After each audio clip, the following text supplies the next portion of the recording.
Bueno, entonces, en esta sesión de clases, una de las prácticas que vamos a ver y que son fundamentales tiene que ver con operaciones entre vectores 2D. Bien, como sinopsis, este práctica explora la creación de un programa de gráficos por computadora para graficar vectores 2D y realizar diferentes operaciones entre ellos. El lenguaje de programación es C#, el compilador es visualstudio.net. Habilidades, diseño de algoritmos, geometría computacional aplicada, traslación lineal, vectores 2D, GUIs, interfaces gráficas de usuario, clases y objetos, y el nivel de experiencia es intermedio.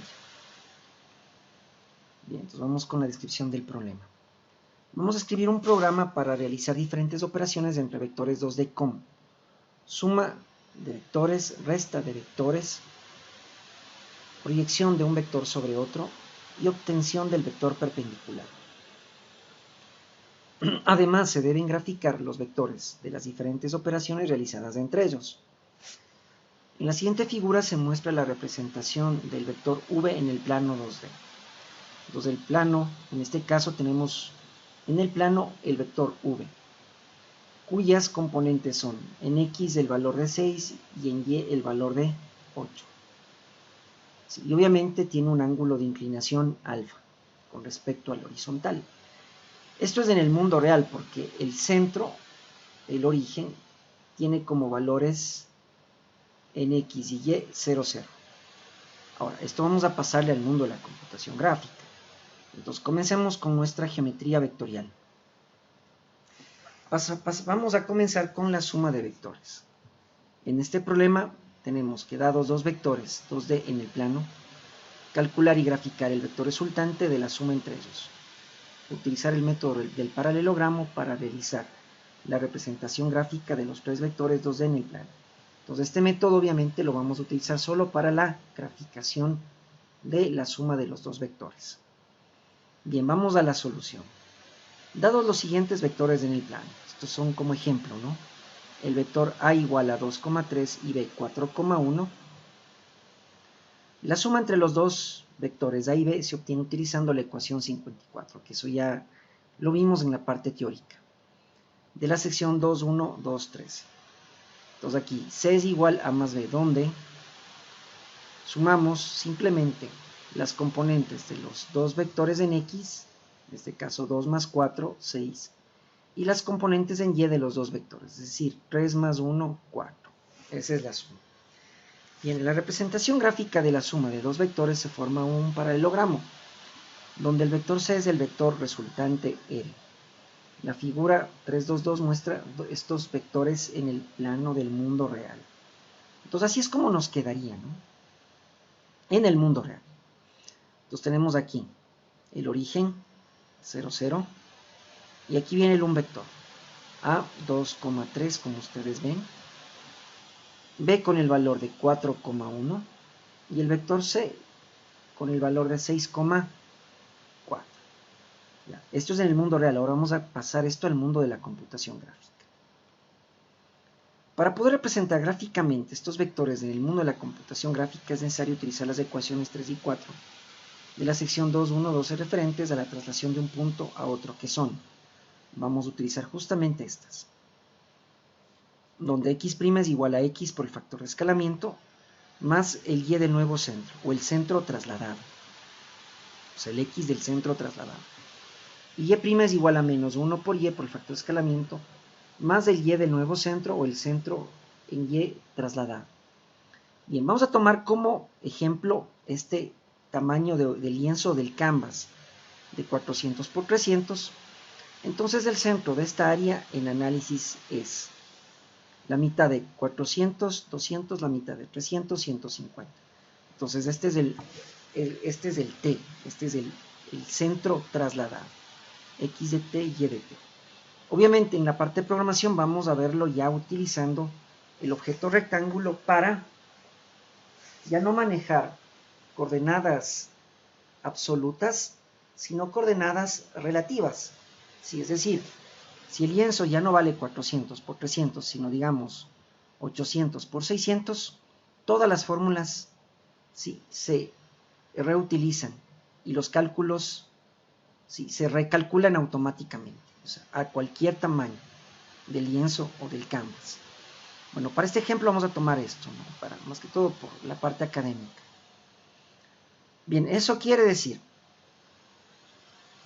el centro trasladado tiene por coordenadas x de t 200 y y de t 150.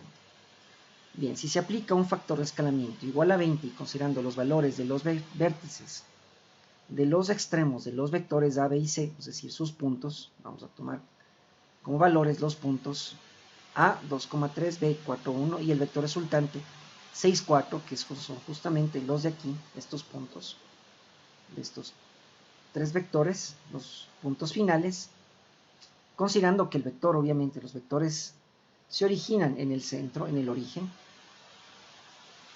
Vamos a hacer los siguientes cálculos. Entonces, los valores de los vértices, de los extremos, de los vectores, en el mundo de la computación gráfica se calculan de la siguiente manera. Para obtener los nuevos vectores A, B y C. Entonces, vamos a ver aquí. El vértice A cambia. Sí, A', de lo que vale 2,3 cambia a 240,90. ¿De dónde sale esto? Pues aplicamos estas fórmulas de traslación, estas de aquí, con los valores del nuevo centro, 200, 150. Entonces esto nos queda que x' es igual al valor de x2 por el factor de escalamiento 20 más el x del nuevo centro, es decir, 200. Esto nos da 240. Y vamos a ver, y' es igual a menos 1 por el y de A, 3, por el factor de escalamiento y más el y del nuevo centro. Nos da 90. Entonces, así este sería el nuevo valor, 240, 90. Es decir, el vector A tiene como valores 240,90 como componentes, ¿no? En X y Y. El vértice B, de manera similar, 4,1. Entonces el B' sería 280, 130. ¿De dónde sale esto? Entonces tomamos el valor de el X de B, 4, por el factor de escalamiento, más el X del nuevo centro 200 nos da 280. Y Y' utilizamos primero menos 1 por el valor de Y de B es 1 por el factor de escalamiento 20 y más el Y del nuevo centro 150 nos da 130. Entonces de ahí salen los valores 280, 130 que sería el vector B. Pero en el mundo de la computación gráfica. Ahora veamos el vector C. El vértice, obviamente, el vértice C es 6,4. Entonces, esos valores cambian de la siguiente manera. Cambian a 320,70. Entonces, es el nuevo C. C'. Eso quiere decir que x' es igual a 6 por 20 más 200 igual a 320. Y y' es igual a menos 1 por 4 por 20 más 150, 70. Esto entonces en el mundo de la computación gráfica queda de la siguiente manera. Considerando un nuevo origen, 1', cuyo valores tiene el valor de 200, 150 o el t trasladado, ¿qué nos quedaría? ¿Sí? Este es el t trasladado, 200, 150. Entonces vamos a ubicar, por ejemplo, el vector A 240,90. Entonces aquí está, miren, esto es 200, 150, para la izquierda está 180, 160, para la derecha está 220, 240, 260, 280, 300, 320, 340. Para arriba tenemos, miren, los valores de 130, 110, 90, 70, 50, y para abajo tenemos 170, 190. Recuerden, ¿no?, que acá en el mundo de la computación gráfica el y positivo está hacia abajo, si solamente se conserva el x positivo. El y positivo cambia hacia abajo, de lo que está hacia arriba en el mundo real.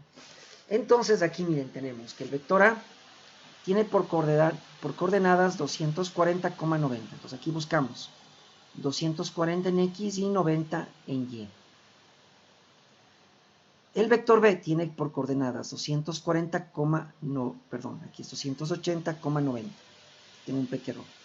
280 en x y, 130 en y. Esto me toca corregir en el gráfico, perdón. Y 130 en y. Aquí tengo un pequeño error. Y el vector C tiene 370 en x, 320 en x, y 70 en y. Entonces, miren, Así es como nos quedaría en el mundo de la computación gráfica. Entonces, por eso hay que usar las fórmulas de traslación lineal para obtener estos nuevos valores. Y de ahí, ¿qué haríamos? Unir con puntos, perdón, con líneas, los puntos. Por ejemplo, el punto O con A, el punto O con B, el punto O con C, y luego, miren, uniríamos los puntos. ¿Qué puntos? El punto A con el punto C, con línea de puntos de color azul, y el punto B con el C para obtener, ¿sí?, el paralelogramo completo.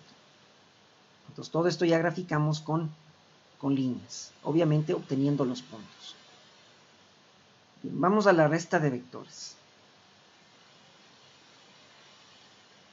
Bien, dados dos vectores, 2D en el plano, vamos a calcular y graficar el vector resultante de la resta entre ellos. Pues vamos a utilizar el método del paralelogramo para realizar la representación gráfica de los tres vectores 2D en el plano. Bueno, antes de nada, vamos a ver primero esto ya en código. Entonces, una vez vamos a ver esto de aquí en código.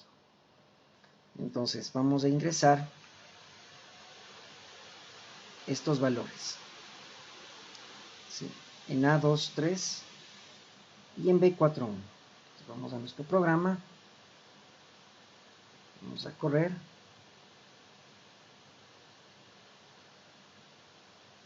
Entonces, este sería, y un vector sería 2, 3, 4, 1. Listo. Este sería 2, 3. Y este de aquí, 4, 1.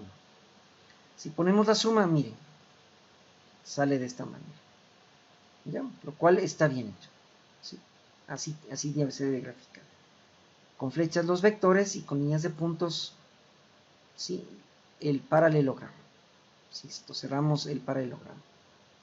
También obviamente podemos hacer la resta de vectores y la proyección de A sobre B. Entonces, aquí obtenemos el vector proyección y el perpendicular. Bien, entonces vamos primero a la suma. Y entonces ahora sí vamos al código fuente. Déjenme reiniciar al 100%.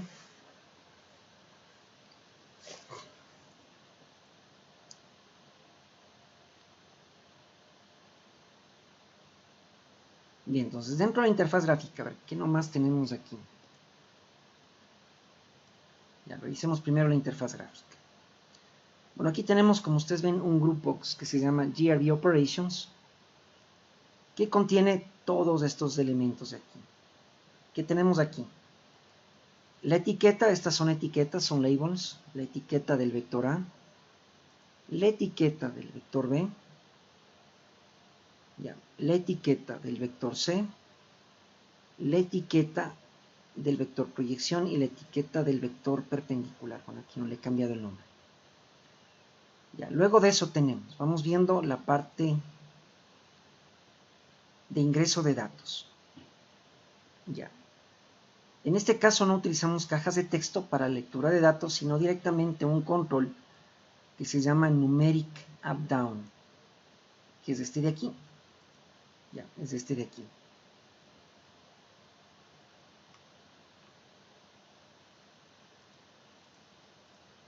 Entonces le voy a abrir un poquito más para colocar uno de ejemplo.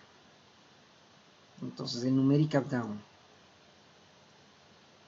Ya, este Numeric Up-Down me permite trabajar con valores enteros. ¿Sí? Podríamos también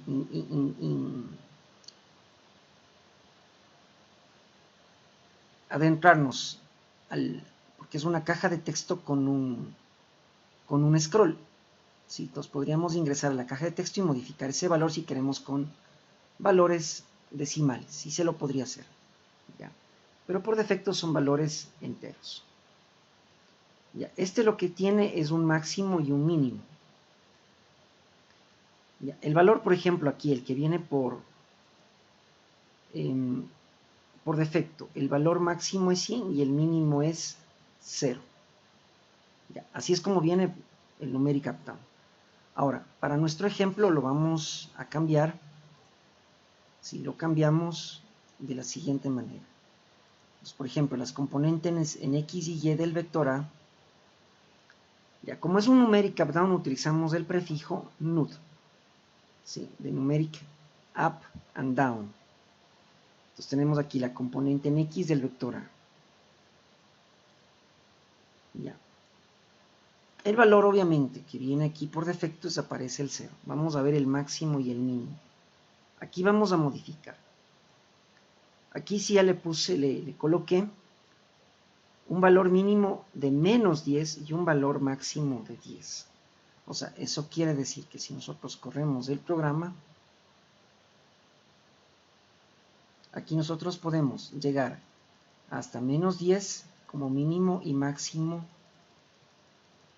10. Así que es lo que también se puede representar dentro de este gráfico, ¿no? Listo. Entonces, todos estos numeric up down están seteados con un valor mínimo de menos 10 y un máximo de 10. Entonces, obviamente podemos representar vectores positivos y negativos, ¿sí? En los 4 cuadrantes, que correspondan a los 4 cuadrantes. Entonces, se puede graficar realmente en cualquiera de los 4 cuadrantes del vector. ¿Ya? Entonces tenemos en X y Y máximo y mínimo de máximo de 10 y mínimo de menos 10.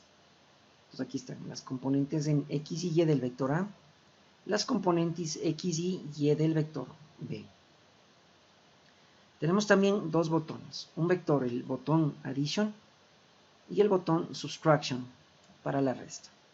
Bueno, este de aquí es una etiqueta, es también separador, y tenemos dos cajas de texto para los resultados. Ya, estas cajas de texto obviamente están seteadas con la propiedad enable en false y locket en true. Entonces aparece un candadito, ¿no? Es para no escribir dentro de esta caja de texto. Entonces, en tiempo de ejecución, ni tampoco mover esta caja de texto. Listo. Bien, vamos con el botón proyección. Como ustedes ven aquí. Este igual es un botón. Luego tenemos estas cajas de texto de acá.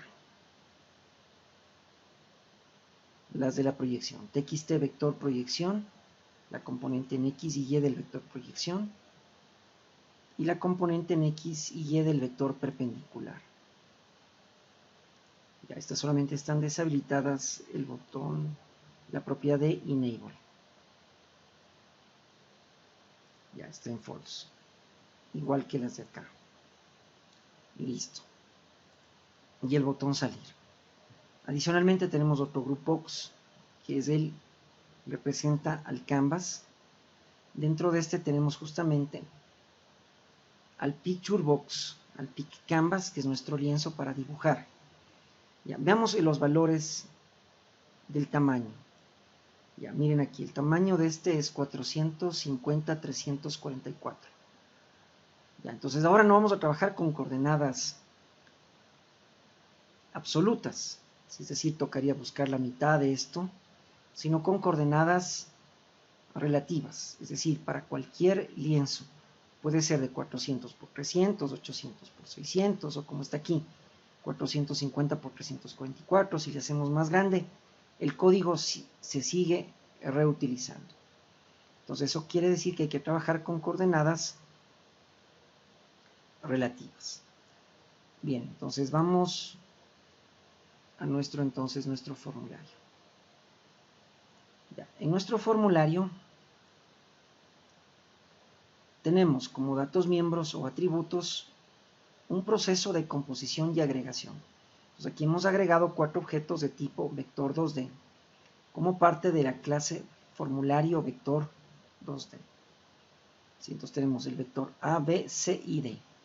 Bueno, este es un vector de prueba que le coloqué L, está comentado. Bien, entonces vamos a ir a trabajar de manera conjunta con la clase vector 2D. Bien, la clase vector 2D, bueno, esto es parte de nuestra creación con Margarita, ¿sí? Está con licencia Creative Commons, ¿sí? Que es una licencia donde aquí simplemente les indicamos que esto se puede utilizar, ¿sí? Se puede compartir, pero citando la fuente, no se puede vender. Eso sí, esto es de libre uso, no se puede vender. Bien, vamos a la clase vector 2D. Entonces tenemos como datos miembros de la clase las componentes X y Y del vector. Bien, ¿qué más tenemos? Tenemos el objeto graph para activar el modo gráfico, el factor de escalamiento SF igual a 20, que es una constante, una pluma o bolígrafo para graficar dentro del lienzo. Y aquí miren, tenemos nuestros valores, el máximo en X, el máximo en Y, el X del centro, el Y del centro. Bueno, el mínimo y el máximo entre X y Y sirve para otros ejercicios. Y tenemos nuestro objeto de tipo rectángulo, ¿sí? Llamado D o que significa dimension, ¿no? La D viene de dimension. Entonces, es para nuestra dimensión. Dimension, la dimensión, digamos en español.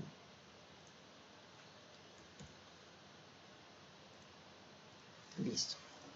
Bien, como puntos tenemos el punto O, el punto P1, el punto P2. Adicionalmente tenemos los getters y setters de X y Y. Esto igual ya lo vimos en una clase, seleccionan X, por ejemplo X, van a editar, refactorizar, encapsular campo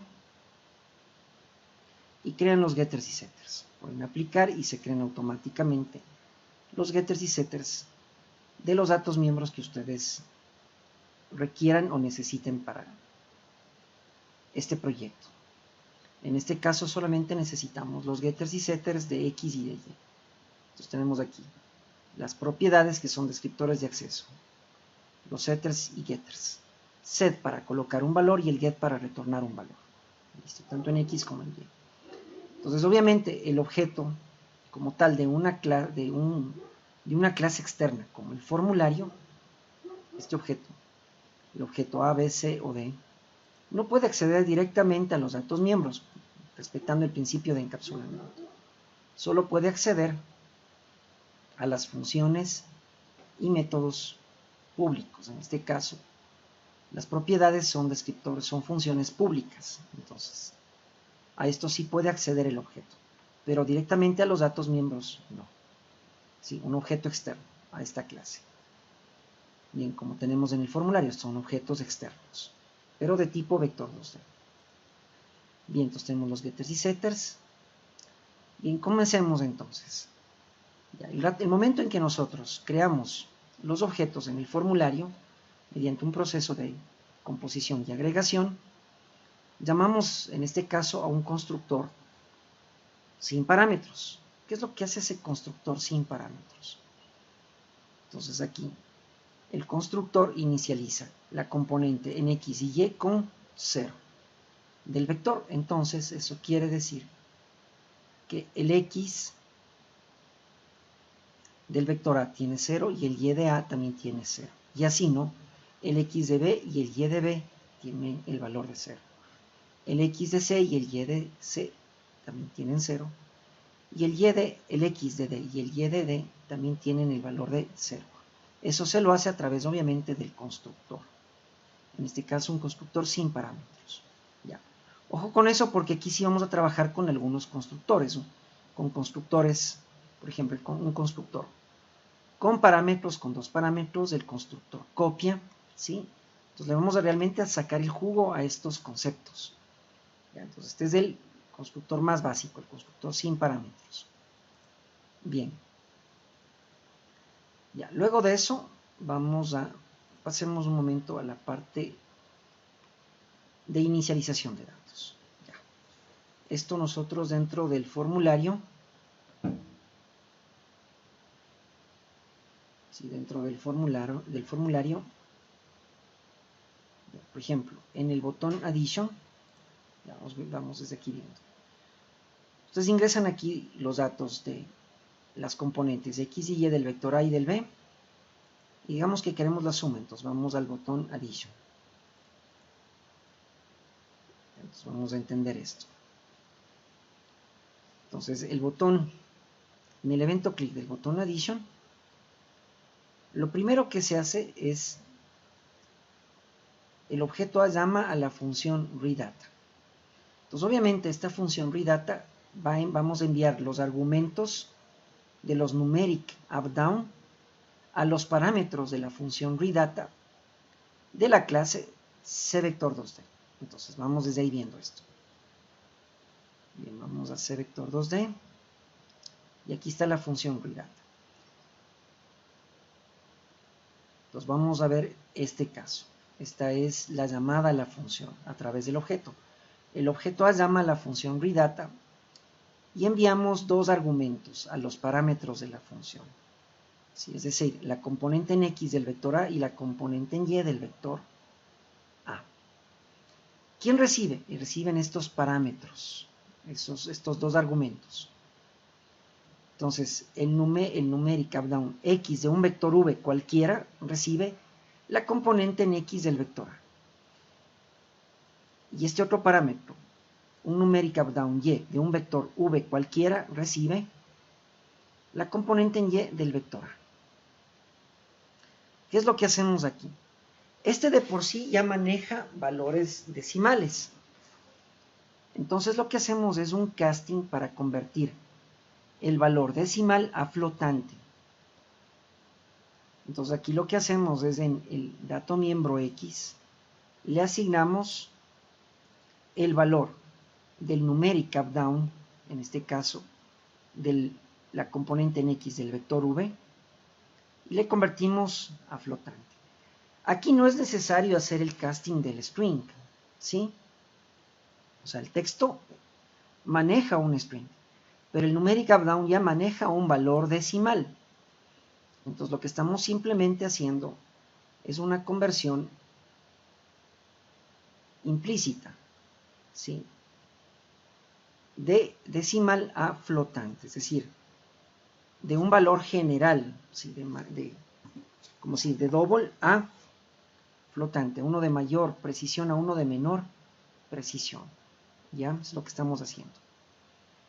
Y lo mismo hacemos con el valor en Y. Entonces, en la componente en Y le asignamos el valor del numeric up-down en Y del vector V convertido a flotante. ¿Ya? Pudimos también haber utilizado el objeto o puntero dis. ¿Ya? Entonces, esto también es válido, ¿no? ¿Ya? dis.x asignamos el valor del numeric up-down de la componente en X del vector U. dis.y le asignamos el valor de la componente en Y del vector U. Ya. Obviamente aquí hay que entender que en tanto X y Y, cuando no se especifica qué objeto, ¿sí? Obviamente pertenece al objeto o puntero dis.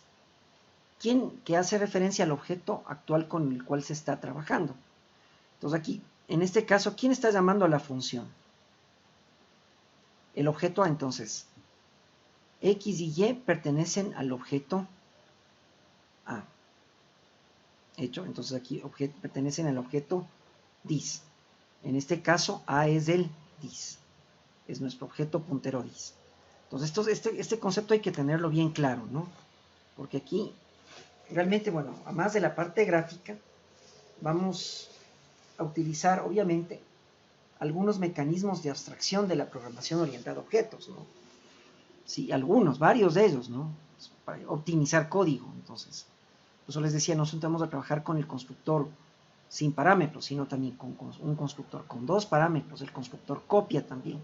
Entonces vamos a hacer uso de eso para optimizar código. Porque una de las cosas que vamos a ver también en esta unidad es lo que es optimización de código y código limpio, ¿sí? Es una de las aplicaciones de los mecanismos de abstracción de la programación orientada a objetos.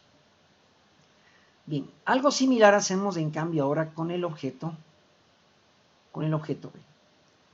El objeto B llama a reData llevándose sus numeric up-down, la componente en X del vector B y la componente en Y del vector B.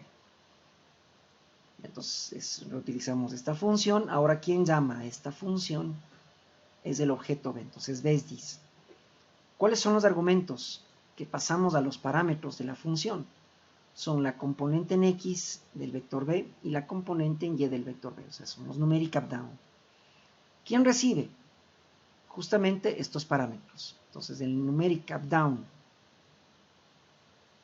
de la componente en X del vector V, le asignamos la componente en X del numeric up-down del vector B. Y en la componente en Y del vector V del numeric up-down, le asignamos la componente en Y del vector B del numeric up-down. Ustedes ven. Entonces utilizamos la misma función. Y aquí en X le asignamos el valor del numeric up-down en X del vector V convertido a flotante. Y en Y le asignamos el valor del numeric up-down de la componente en Y del vector V convertido a flotante. Entonces cualquiera de estos, no hay que tener los dos. Cualquiera de los dos. O con el dis, perdón, aquí no sé, he borrado el dis. Con el dis. O directamente con el dato miembro, accediendo al dato miembro, ¿no? Entonces, con cualquiera de los dos, estos dos son válidos.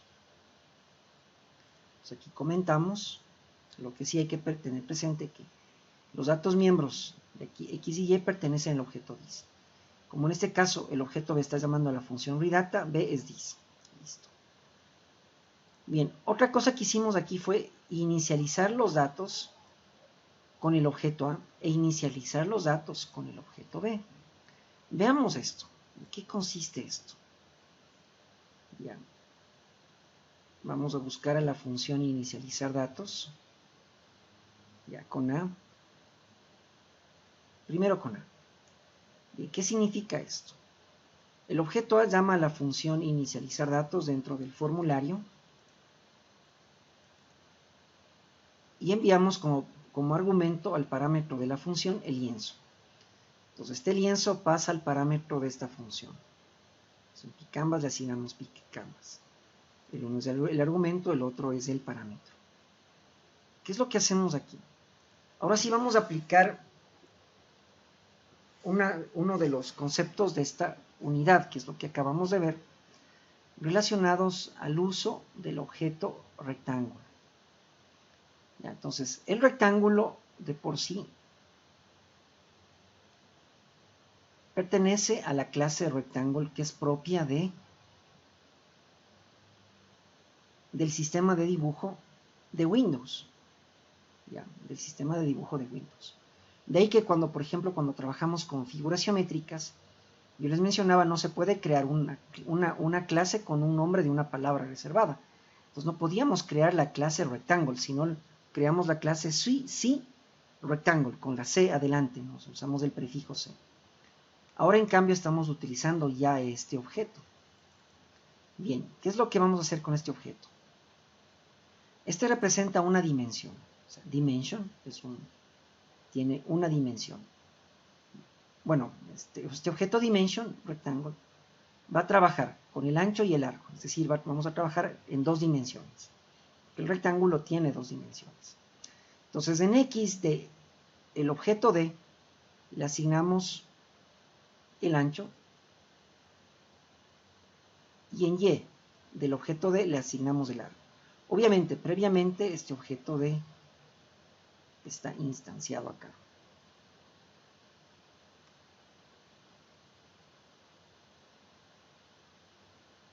A ver, déjenme ver el objeto dimension. No, estamos creando directamente.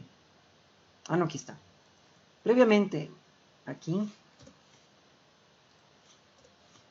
el objeto D está instanciado, pero no está creado. Aquí es la diferencia, ¿se acuerdan de composición y agregación?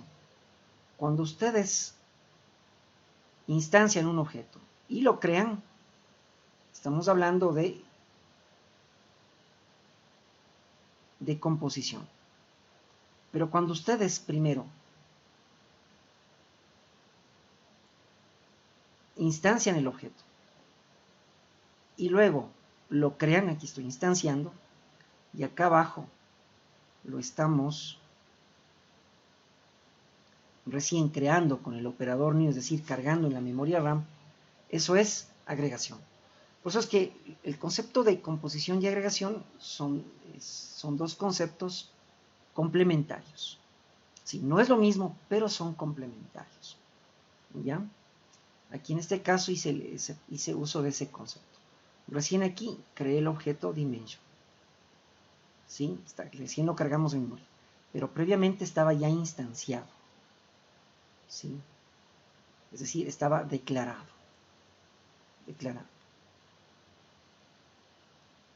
Ya, entonces vamos, ¿qué más hacemos aquí? Vamos a cerrar esto. Bien. Entonces, el ancho del picture box le asignamos a X del objeto rectángulo, del dimension. El largo del picture box le asignamos al Y del objeto rectángulo, del dimension. Y ahora sigamos, considerando una resolución aquí de 800 por 600, aun cuando sabemos que la resolución realmente de este de aquí es de 450 por 344, si solamente como ejemplo estamos tomando esta resolución, 800 por 600. Eso quiere decir que en el eje X, ¿sí? En el eje X está conformado por los puntos del 0 al 799, es decir, uno antes del 800. Y en Y también va desde el punto 0 al 599. Entonces, para ajustar el lienzo, lo que hacemos es, en el máximo de X le asignamos el X de D menos 1, ¿sí? Para obtener un valor antes del 800. Y en el máximo de Y le asignamos el Y de D menos 1 para obtener un valor, el valor máximo 1 antes del valor máximo de la resolución en Y. Bueno, aquí esto va a servir luego en otros cálculos, en otros tipos de proyectos. También es bastante útil obtener el valor mínimo del máximo entre X y Y. ¿Ya? Entonces, ¿cómo obtenemos? Utilizamos la función min de la clase mat y obtenemos el mínimo entre el máximo de X y el máximo de Y. Bien, este tipo de cálculo sirve para otro tipo de representar otro tipo de figuras. Sí, después vamos a ver igual en la parte de geometría aplicada un ejemplo que está en el libro de Lía Ameral relacionado, por ejemplo, a triángulos concéntricos. O sea, se va dibujando un triángulo dentro de otro, y dentro de otro, y dentro de otro. Bien. Luego de esto obtenemos el centro. Ahora sí, miren, recién obtenemos el centro, el X del centro, que es igual al máximo de X, que depende del dimension, que a su vez depende del ancho del picture box. Y dividimos para 2. Y el Y del centro es igual al máximo en Y, que depende del objeto dimension, que a su vez depende del largo del picture box. Entonces, al Y del centro le asignamos el máximo de Y dividido para 2. Y al X del centro el máximo en X dividido para 2. En este momento obtenemos justamente esto, lo que está aquí comentado. ¿Sí? El X del nuevo centro. ¿Sí?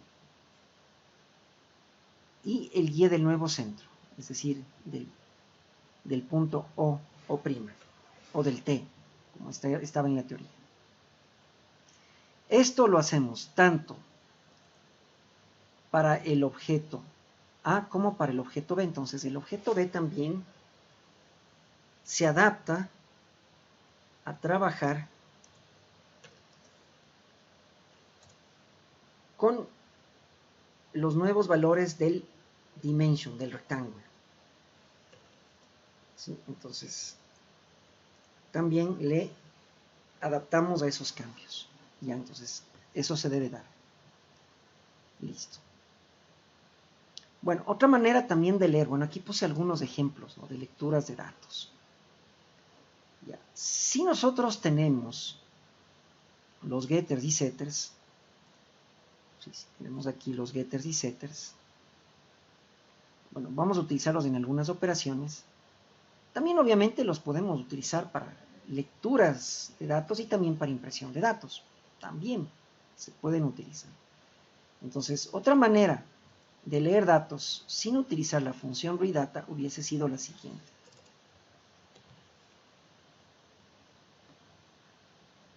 En XDA, aquí en este caso estamos utilizando los setters, es decir, los que asignan un valor a cada dato miembro. ¿Sí? Por ejemplo, el set de X asigna un valor al dato miembro X y el set de Y asigna un valor al dato miembro. Ahora, ¿qué valor es la pregunta? Entonces aquí en XDA le estamos asignando, ¿sí?, el valor del numeric updown de la componente en X del vector A, convertido a flotante.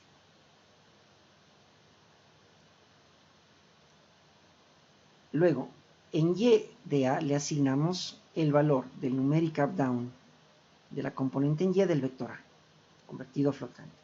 En este caso, obviamente, estamos utilizando el set porque estamos asignando un valor a la componente. De manera similar hacemos acá, ¿sí?, de manera análoga. Entonces, en X de B le asignamos el valor del numeric updown de la componente en X del vector B, convertido a flotante. Y en Y de B le asignamos el valor del numeric updown de la componente en Y del vector B, convertido a flotante. Entonces, en este caso se dispara el set. Entonces, en sí, se puede hacer la lectura de datos con el readData o con getters y setters. Realmente, lo recomendable es crear funciones para todo el proceso de cálculo del programa. Es decir, lo mejor es siempre hacer una función para lectura, una función para impresión, ¿sí? Pero obviamente, ¿no?, queda presente que también se pueden utilizar getters y setters para lecturas de datos y también para impresión de datos, ¿sí?, como parte de la cultura general relacionada a lo que es la programación orientada a objetos. Entonces, esto también es válido. Bien, ahora vamos a ver la parte de la adición de vectores. Ya. La primera que vamos a ver, obviamente, es esta de aquí. Una función sin optimizar. Y después una función optimizada. Entonces, es decir, esta de aquí. Vamos a hacer la suma entre A y B. A ver, entendamos qué es lo que estamos haciendo aquí. En el objeto C estamos asignándole el valor que retorna la función addition llamada por el objeto C y enviando como argumentos a los parámetros de esta función los objetos A y B. Ya, eso significa, ¿sí? Entonces veamos, como estamos viendo la suma, vamos a ver justamente esto, ¿ya? Vamos a ver, primero a correrle con los valores de 2 y 3, 4 y 1.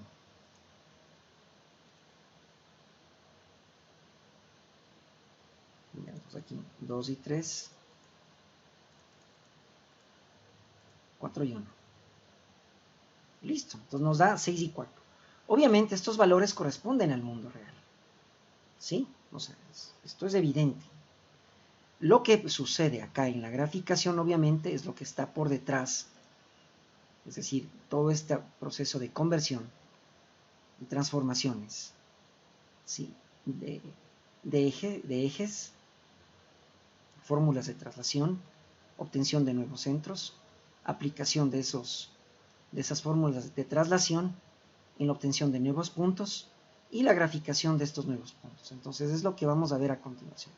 Pero obviamente primero vamos a ver la suma, es decir, la suma de estos dos vectores. ¿Sí? Es decir, utilizando las fórmulas de vectores, de suma de vectores. Regresamos acá.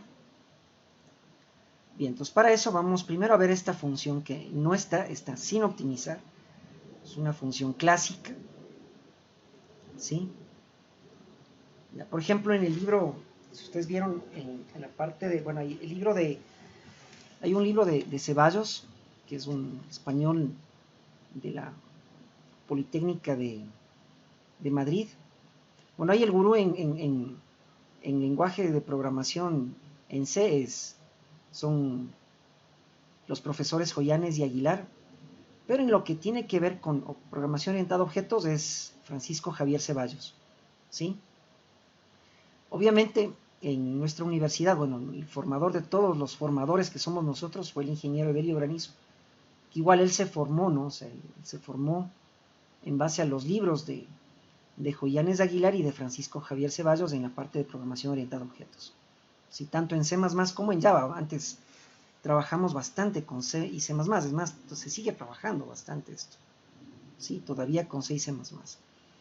Ya en algunos proyectos, especialmente de lo que es IoT, cuando se tiene que trabajar con programación de microprocesadores, ¿no? O microcontroladores. Porque el Java y el C# más bien está a nivel de interfaces gráficas de usuario. Entonces el C y el C++ sigue a lo menos para software embebido, lo que es firmware, se trabaja mucho con C y C++. Incluso en los motores de juegos que hemos de ver ya en la parte de programación y desarrollo de videojuegos, vamos a trabajar obviamente en Unity, que es basado en C#, lo que estamos también aprendiendo. Pero hay otro que es el Unreal, otro motor de juegos, otro game engine, que es Unreal, y ese en cambio se programa todo en C y C++, o sea, uno tiene que trabajar todo en lenguaje C y C++. Es un poco más complicado, pero es uno también de los mejores motores de juegos que existe junto a Unity. Bien, entonces vamos a ver esto de aquí. Ya. Entonces lo que les mencionaba, ¿no? Por ejemplo, en Francisco Javier Ceballos, como da los fundamentos de la programación orientada a objetos, a él le gusta trabajar mucho con funciones sin optimizar. A diferencia de los libros de Deitel y Deitel, en Deitel y Deitel ustedes van a encontrar en cambio de esta manera, o sea, funciones totalmente optimizadas, conocidas también como código limpio, o sea, es parte del código limpio, ¿ya? Entonces esto es más bien ya de Deitel y Deitel. Ahora, para aprender bien realmente, o sea, el libro de Francisco Javier Ceballos realmente enseña lo básico, lo fundamental, que son funciones sin optimizar. Deitel y Deitel se enfoca a esto. Es más, ¿no? El libro de Virginie Stroustrup, que es el creador del lenguaje C++, ¿sí? Muestra primero esto y luego muestra esto. Es decir, cómo trabajar con una función sin optimizar y luego con una función optimizada. Entonces vamos primero a la función sin optimizar, que es este de aquí. Entonces regresamos acá, vamos a buscar justamente el addition. Aquí está. Bien, ¿cómo es la llamada a la función? Bueno, en este caso la llamada a la función es, el objeto C llama a la función addition, llevándose los argumentos A y B. Obviamente C es this, pero el retorno de esta función se lo asigna al objeto C. Ya, entonces veamos esto. Esta función se llama addition. Esta función tiene dos parámetros, recibe dos argumentos en estos dos parámetros y retorna un objeto de tipo vector 2D. Entonces, entendiendo ahora sí la llamada a esta función, A y B son los argumentos, U y V son los parámetros de esta función. Entonces, el argumento A se asigna al parámetro U y el argumento B se asigna al parámetro V. ¿Ya? Igual, aquí sí hay que especificar, incluso en español, ¿no? Uno dice la B grande, la B chica, no, eso no existe. O sea, en castellano, sí, esta es la B y esta de acá es la V. ¿Ya? Entonces, tengan también presente eso. ¿Ya? En el momento, a lo menos los españoles son muy estrictos en su idioma, ¿no? Es más, ¿no? Como dato general, ¿sí? El mejor castellano hablado de Latinoamérica, o sea, hablamos más de español el castellano, ¿sí? El que se impuso en la colonia, el mejor castellano de Latinoamérica es el peruano junto con el ecuatoriano. ¿Sí? Es el mejor castellano. De ahí viene el mexicano formal, no el informal. ¿Sí? El que ya lo cantan, igual acá también en ciertas provincias el español es cantado, por ejemplo, por los cuencanos, ¿no? ¿Sí? Entonces, ese es en sí el castellano, el que se impuso, ¿sí? De Castilla, ¿no? Del antiguo reinado de Castilla, ¿no? O sea, de la reina Isabel en ese entonces. Está bien mal con mi historia considerar eso, ¿no? Sí, o sea, el momento en que nosotros hablamos igual del alfabeto en español, ¿no?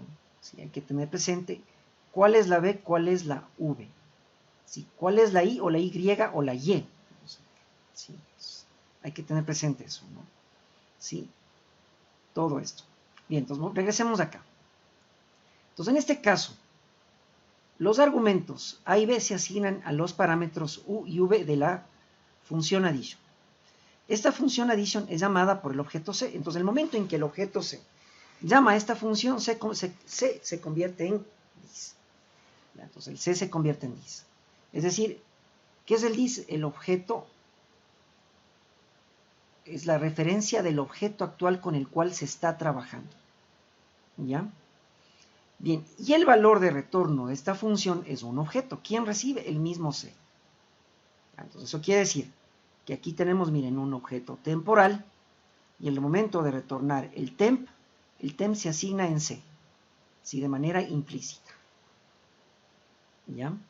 Bueno, de manera explícita, se podría decir, de manera explícita. Esto es lo que está de manera explícita. Bien, entonces vamos acá. Creamos dentro de esta función el objeto temp de tipo vector 2D con el constructor sin parámetros y el operador new. Lo cargamos en memoria. ¿Y ahora qué hacemos? En la componente en X del vector temp le asignamos la suma, lo que dice aquí la teoría, ¿no? La suma de las dos componentes en X, de A y de B. Entonces, sumamos la componente en X de U más la componente en X de V. Y en Y de temp, la componente en Y, le asignamos la componente en Y de U más la componente en Y de V.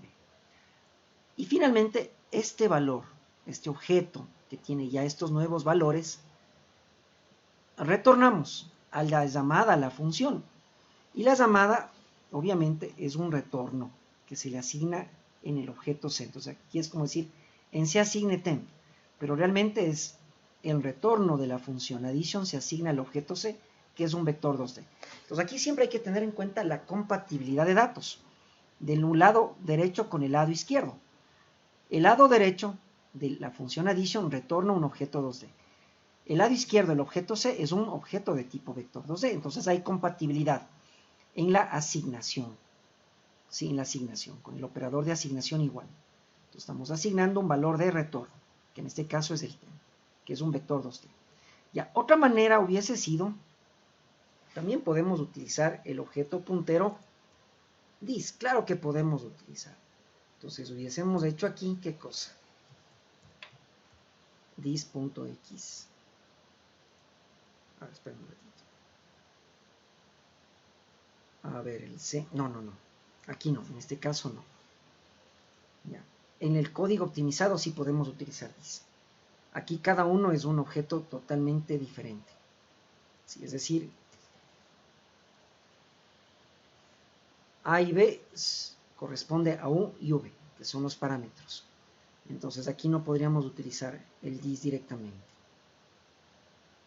¿Ya? Sino tal como está aquí. Entonces, obviamente esta no es una función optimizada. No es optimizada. ¿Ya? Pero es muy útil. Sí, es muy útil. Listo. Entonces con eso completamos esta parte del addition. ¿Ya? Ahora veamos el addition optimizado. Ya, ojo con este. Ya. Una cosita antes de nada. Con la función no optimizada, ¿cuáles son las diferentes variaciones con las cuales se puede llamar a la función? ¿Sí? utilizando un objeto. Todas estas aquí. Es decir, los parámetros van a ser A y B. Pero también puedo hacer el llamado a la función no solo con el objeto C, también con el objeto A, con el objeto B, con el objeto D, o sea, con cualquiera de los objetos que están instanciados dentro del formulario. En este caso tenemos 4 objetos. Entonces, con cualquiera de estos 4 objetos podemos realizar el llamado a la función addition. A la final lo que nos interesa no es el llamado, sino el valor de retorno. Obviamente en todos los casos se retorna al objeto C. Bien, y se puede enviar, obviamente, como argumentos a los parámetros de la función, los objetos A y B. Ahora, miren este caso. También puedo llamar a la función llevándose al revés.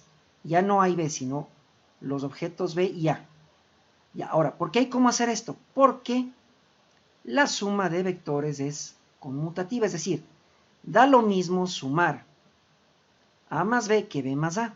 Es la única operación. Por ejemplo, la resta ya no es conmutativa. Entonces la suma sí es conmutativa. Entonces aquí hay que también saberse algunas propiedades, por ejemplo en este caso, de las operaciones entre vectores. La suma es conmutativa. Entonces hay cómo hacer A más B o B más A. Entonces, ¿por qué? Porque es conmutativa. Entonces la llamada puede ser cualquiera de todas estas opciones. De la final nos da lo mismo. ¿Sí? Se hace A más B o B más A. Y el llamado, obviamente, a la función puede ser con cualquiera de los objetos instanciados dentro del formulario, de la clase del formulario. Pero el valor de retorno siempre va a ser C, asignado a C. Entonces, esto también queda también como parte de los mecanismos de abstracción. ¿Sí? Entonces, estas son variaciones, ¿ya? Que van a encontrar igual, especialmente en los libros de Francisco Javier Ceballos. ¿Sí? Que no solamente da la opción, la función optimizada, sino también la función sin optimizar, que es la clásica, ¿no? Bien, ahora vamos a ver la función optimizada. Es decir, vamos a comentar esto. Y vamos a ver esta de acá. Ya, ¿cómo trabaja esta de aquí? Ya, veamos esto. En C asignamos A.addition llevándose B. Ahora, en este caso, primero ya no tenemos dos parámetros, dos argumentos, sino solo enviamos un argumento al parámetro de la función. Pues esta función ya solo tiene un parámetro que recibe un argumento. El llamado a la función, obviamente, se puede realizar con la función, con el objeto A o con el objeto B, respetando el principio de conmutatividad. Entonces da lo mismo hacer A más B que B más A. ¿Sí? Entonces aquí estamos haciendo, en este caso, corrijamos, estamos haciendo C igual a más B, y acá en cambio estamos haciendo C igual a B más A. Entonces sí hay cómo hacer esto. Y nada más, es decir, aquí solamente hay estas dos opciones, porque la suma de vectores es conmutativa. ¿Sí? Es conmutativa. Entonces puede hacer A más B o B más A. Y no existen más opciones que estas. Es decir, con el objeto A llamo addition llevándose B, o con el objeto B llamo a la función addition llevándose A. Y no hay más. El valor de retorno obviamente es AC. Bien, entonces vamos con la primera función. Este de aquí. En C le asignamos A.addition llevándose B.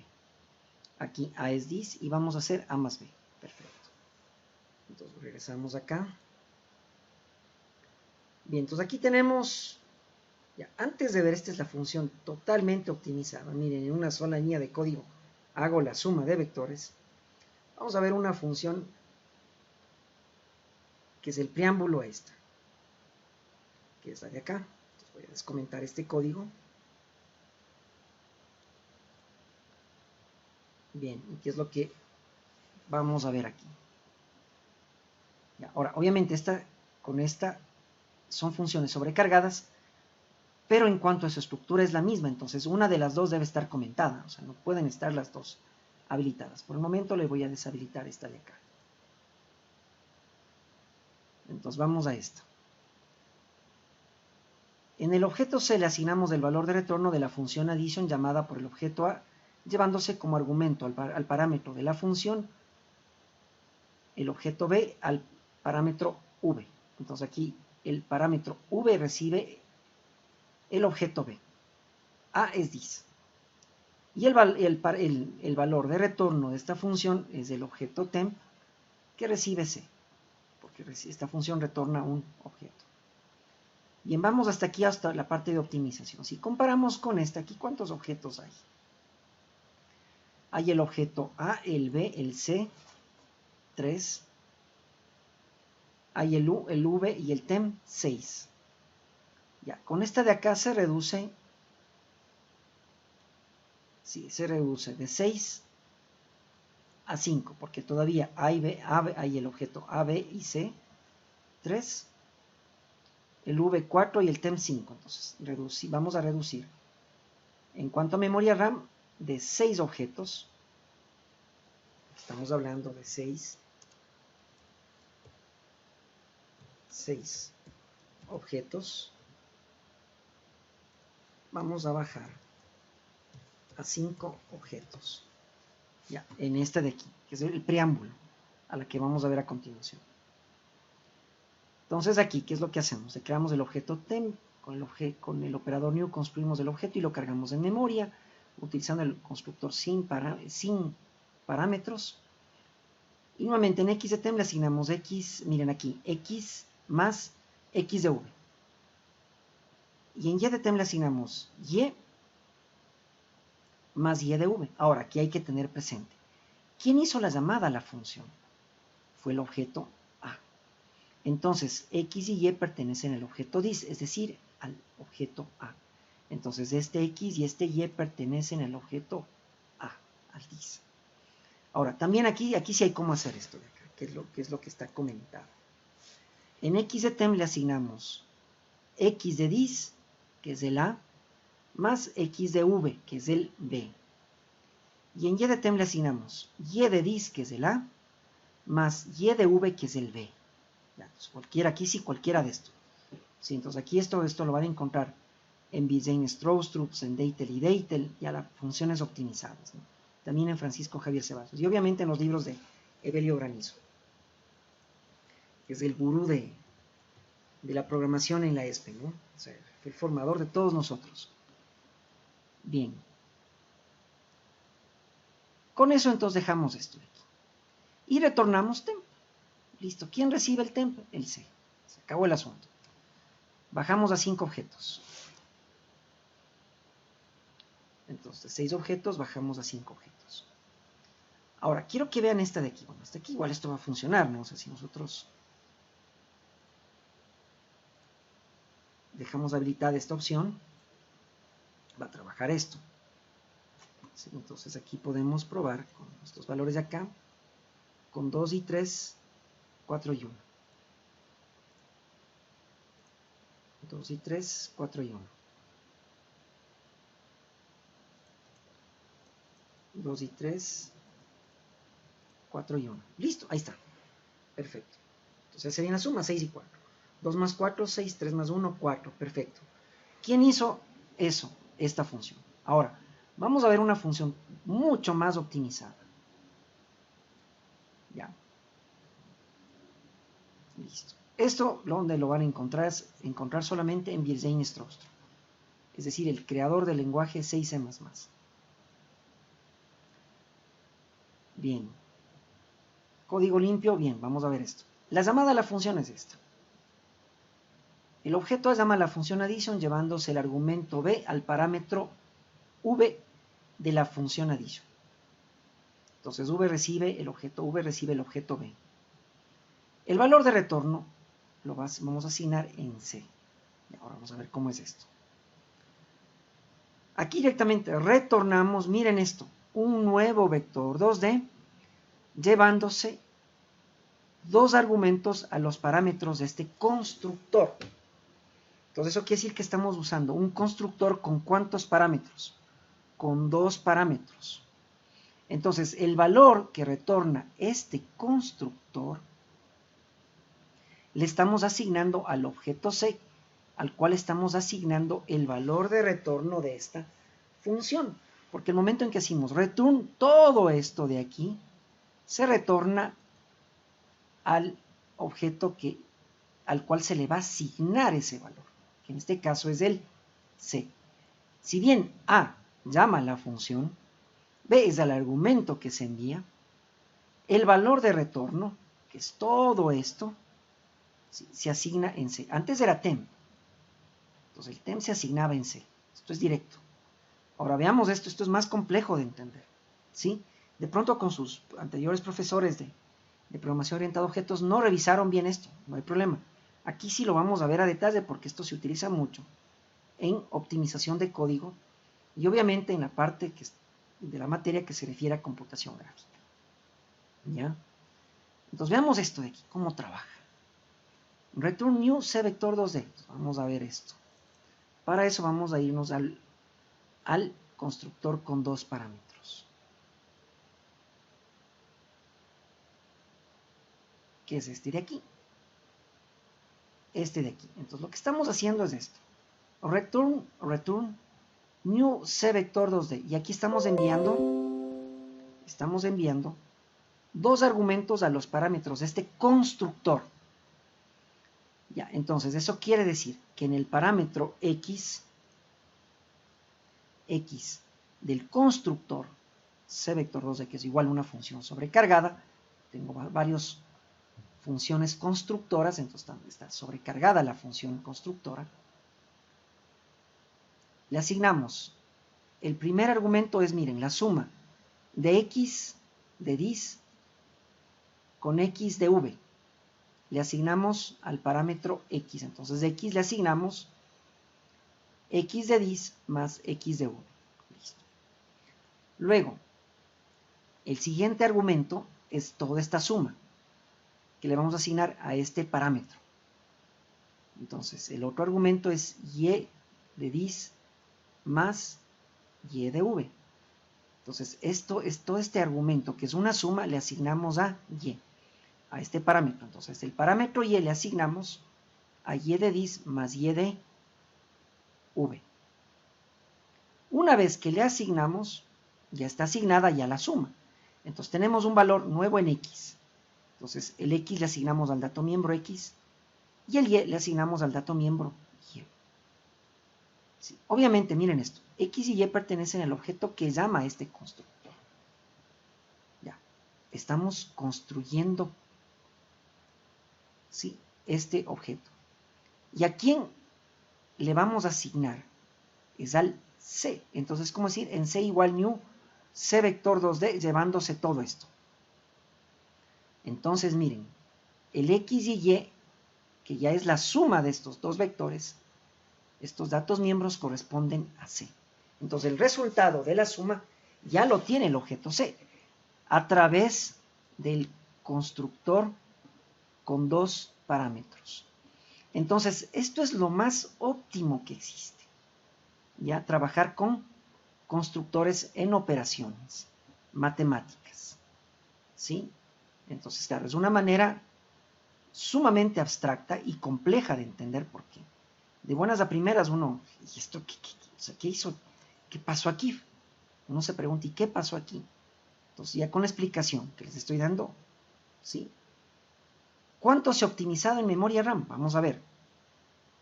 Tenemos el objeto A, B y C de cajón, por las operaciones entre los vectorial de suma de dos vectores. Y aquí, miren, solamente necesitamos el parámetro v. Entonces, ¿a cuántos objetos bajamos? Bajamos a 4 objetos. Entonces, esto es totalmente óptimo. En la primera función teníamos 6 objetos, no es óptimo. En la segunda versión bajamos a 5, ya bajamos 1, que todavía no es óptimo. Y en esta versión bajamos a 4. ¿Sí? A 4 objetos. Porque este constructor obviamente retorna a C. Entonces no se utiliza ningún otro objeto. Entonces tenemos 4 objetos. Entonces, ¿cuál es la más óptima? Obviamente esta. Pero es la más compleja de entender. Entonces, bueno, igual en el video queda grabada también la clase para que si no queda algo claro de esto, lo revise nuevamente. ¿Ya? Entonces, esto es lo más óptimo, realmente, es lo más óptimo. ¿Sí? Listo. Esto obviamente lo revisa el doctor Virginie Stroustrup en su libro de lenguaje de programación 6C++, que es una Biblia, ¿no? Es un libro enorme, ¿no? Sí, que igual existe en la biblioteca del ESPE, yo lo tengo en copias. Sí, el gurú del ESPE, que es Gelevelio, también lo ha utilizado, ¿no? Se ha utilizado los libros de Joyanes Aguilar, de Francisco Javier Ceballos, de Virginie Stroustrup, ¿sí? Hay también el libro de lenguaje C, de Dennis Ritchie, el creador de C, también es un librazo, ¿no? Realmente, ¿no? Bien, entonces, pero ahorita estamos aplicando C++, propiamente aquí C++. Bien, eso es para la adición. Ahora, bueno, si me nos queda tiempo para revisar la graficación. Ahora, ¿qué es lo que viene a continuación? Viene la impresión de datos. Con el objeto C, una vez que ya tenemos los datos calculados, vamos a la impresión. Entonces, aquí impresión de datos llevándose como argumentos a los parámetros de la función las cajas de texto X y Y. Estamos hablando de estas de aquí, estas dos cajas de texto. La componente en X del vector C y la componente en Y del vector C. Entonces enviamos estos dos argumentos a los parámetros de la función. Entonces vamos a ver el print. Esto creo que está más arriba. Aquí está. Entonces el objeto C llama a la función printData llevándose estos dos argumentos a los parámetros de esta función. Obviamente C es el dis. Entonces en estos parámetros les asignamos estos dos argumentos. Entonces en la caja de texto X del vector V le asignamos X del vector C. Y en la caja de texto Y de V le asignamos Y del vector C. Y aquí simplemente los datos miembros de X y de Y, obviamente aquí hay que tener presente que X y de Y pertenecen al objeto dis. ¿Quién hace la llamada a esta función? Es C, entonces es C de dis. Entonces X y Y pertenecen al objeto C. Entonces aquí pasamos los datos miembro X y Y a las cajas de texto. Obviamente hay que hacer un casting a toString porque estos son valores numéricos. Y les asignamos a la propiedad text de cada caja de texto. Y eso es todo. Otra manera, obviamente, hubiese sido utilizando el objeto o puntero dis, lo cual es válido, ¿no? Sabiendo que dis es la referencia actual del objeto con el cual se está trabajando. En este caso, ¿quién llama de la función? C es dis. C es el objeto dis. Ya, entonces, no es necesario esta de aquí, es más clara la de acá. Listo, entonces ya está la función printData. Ahora vamos acá, vamos a graficar. Luego de eso tenemos la parte de graficación. Entonces, primero refrescamos el lienzo. Ahora, con el objeto C también inicializamos los datos. Eso quiere decir que así como inicializamos con A y con B, también tenemos que inicializar con D el rectángulo, el dimension. Entonces, initialize. Entonces, el objeto C también inicializa. Entonces, el objeto C también inicializa el lienzo. ¿Sí? Entonces, también el objeto C inicializa su lienzo. O sea, tiene participación en el lienzo. ¿Sí? Entonces, inicializa sus datos. Ya, esto ya lo vimos. Luego de eso, ahora sí vamos a la función plot axis. El objeto C llama plot axis. Vamos acá. Ya, esta función es un poco modificada a la que hemos visto, a la que vimos o trabajamos con graficación de funciones. ¿Por qué? Vamos a ver aquí. Aquí sí vamos a utilizar, obviamente, ya los valores del X y del Y de nuevo centro, pero en función al objeto dimension, al rectángulo. Bien, entonces primero, la funcionalidad de crear gráficos del Picture Box le asignamos al objeto graph. Luego creamos una pluma de color negro, considerando una resolución de 400 por 300. Vamos a dibujar el eje horizontal, X, que representa el ancho. Ya normalmente hubiese sido así, ¿no? P1, tomamos el valor de 0 y 150, y P2, 400, 150. Ahora no. En x de p sub 1 le asignamos 0 y en y de p sub 1 el y del centro. ¿De dónde viene esto? Obviamente viene de la inicialización, es decir, vamos a utilizar estos valores de aquí, el x del centro y el y del centro calculado para cualquier tamaño de lienzo, para cualquiera. Entonces esto se llama coordenadas relativas. Ya no son valores fijos o absolutos, es relativo a cualquier tamaño de lienzo. Bien, entonces regresemos acá. Entonces, en y de p sub 1 le asignamos el y del centro. Vamos ahora, en x de p sub 2 le asignamos el valor máximo de x, miren, 400. Y en y de p sub 2 el y del centro. Miren eso. Entonces, jugamos con los valores de los máximos, los mínimos y los centrales. Y con eso graficamos una línea con la pluma y los puntos. x1, y1, x2, y2. Bien. Ahora, obviamente ya dejamos de utilizar esto, ¿no? Entonces ya dejamos de utilizar esto. Estos son con coordenadas absolutas. Hubiésemos hecho obviamente esto, ¿no? Ya. Pero este es solamente para este caso, pero para un caso general esto es lo adecuado. Ahora vamos a dibujar el eje vertical, el eje Y, que es el que representa el aro. Normalmente hubiésemos hecho esto. Hubiésemos definido el punto P sub 1, 200, 0, P sub 2, 200, 300, considerando una resolución de 400 por 300. Entonces hubiésemos hecho x de P sub 1, 200, y de P sub 1, 0, x de P sub 2, 200, y de P sub 2, 300, y trazábamos una línea. Ahora no. En x de P sub 1 mandamos el x del centro.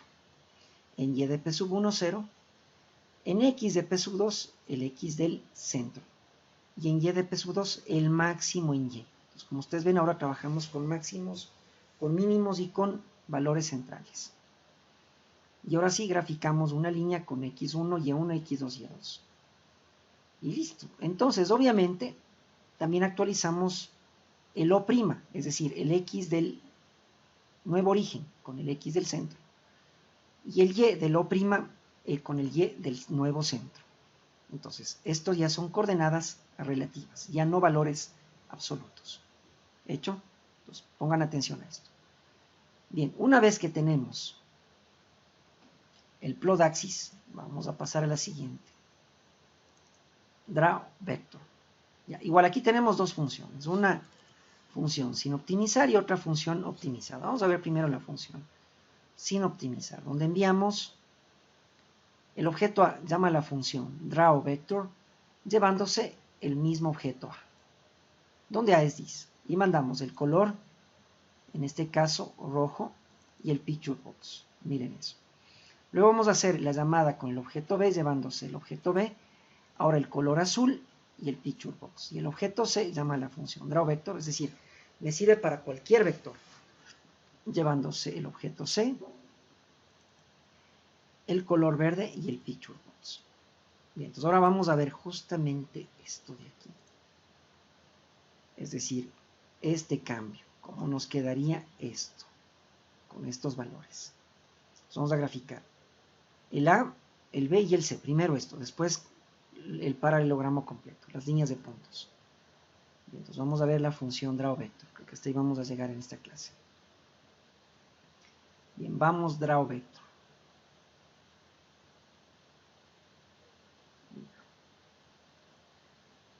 Bueno, esto ya lo vamos a ver la próxima clase porque son dos funciones más. Y ustedes también ya mismo entran a otra clase. Bien, entonces con esto vamos a terminar. Esto vamos a ver la siguiente clase. Vamos a ver ya la parte de graficación de los vectores. ¿Sí? Y continuamos con el resto de operaciones. Déjenme detener la grabación.